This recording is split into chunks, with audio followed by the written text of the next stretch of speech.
want your hands off Planned Parenthood. We want your hands off our libraries, our air and water. We want your hands off our democracy. Well, y'all know how Elon Musk uses his hands. He raised his hand in a salute that first became popular in 1930s Germany. They would grab that chainsaw and started going after Social Security and firing public servants to build a body count of people he fired, ending life-saving research right here at the University of Texas and around the country. Thanks to Lucy Frost and Heidi Bray and all who organized this gathering. We are part of a movement today that is at over 1,000 cities in all 50 states.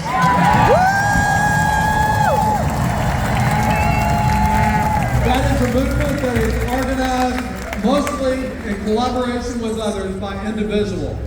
And the founders of Indivisible, Ezra, Sarah, and Jeremy are all about that. I know them well because they began their DC office career in my office in DC. Now instead of helping me represent Central Texas, they're organizing people all over this country and inspiring us to get out and protest about the wrongs that are occurring. The threat to our democracy is very, very real. Trump is on a path to becoming a dictator. We've seen him use police-state tactics to drag people off our streets. He's insisting that he can deport anyone to any place that he chooses to. And he tries to of our neighbors, like trans people, and discriminate against them. Any judge who resists him, they say they don't have to honor the orders, and they're threatening impeachment. Any law firm that represents a dissident, an immigrant who stands up against Trump, he wants to bar from the federal courthouse. Of course, with the return of Trump to the White House, the world has a lot to fear. In Greenland, in Canada, in Panama, they fear that Trump will make imperialism great again. In Ukraine, they fear more drones and more missile attacks. In Gaza, they fear even more deaths. But in Washington, there's real fear among my Republican colleagues. They're scared to death of one mean tweet from Trump and Musk and his millions of campaign contributions. You know, some of them want to put Trump on Mount Rushmore while we think he belongs behind bars.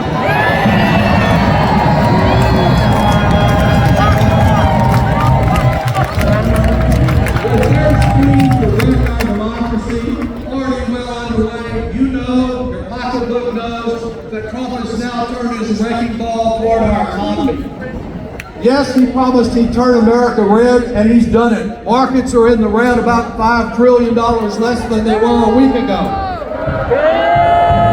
And Americans are seeing red because they're going to have to pay more to get less because of his one-man crusade to sink our country and the world into a recession.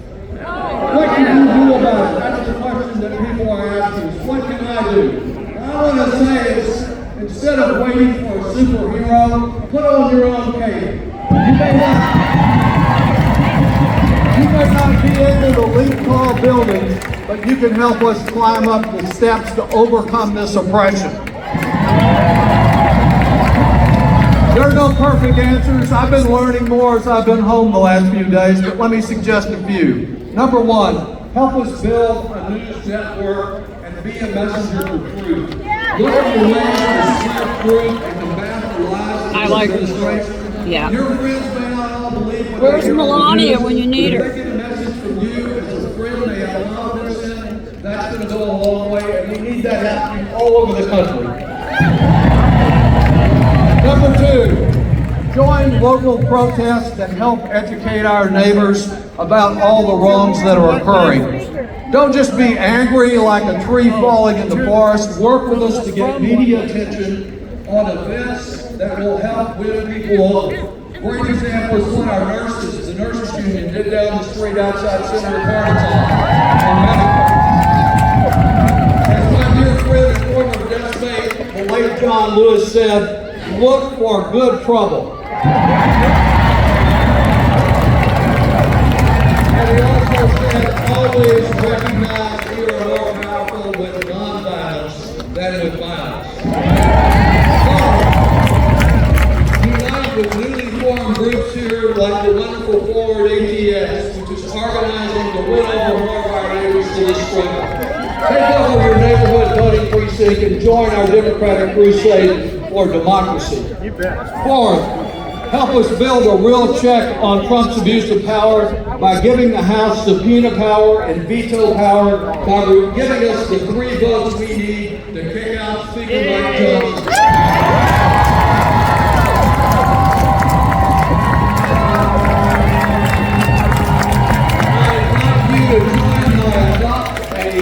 A winner strategy to help us get more Democrats elected to do just that. And you can help by doing it now. You know, we saw the effect this week because in Wisconsin, for $26 million,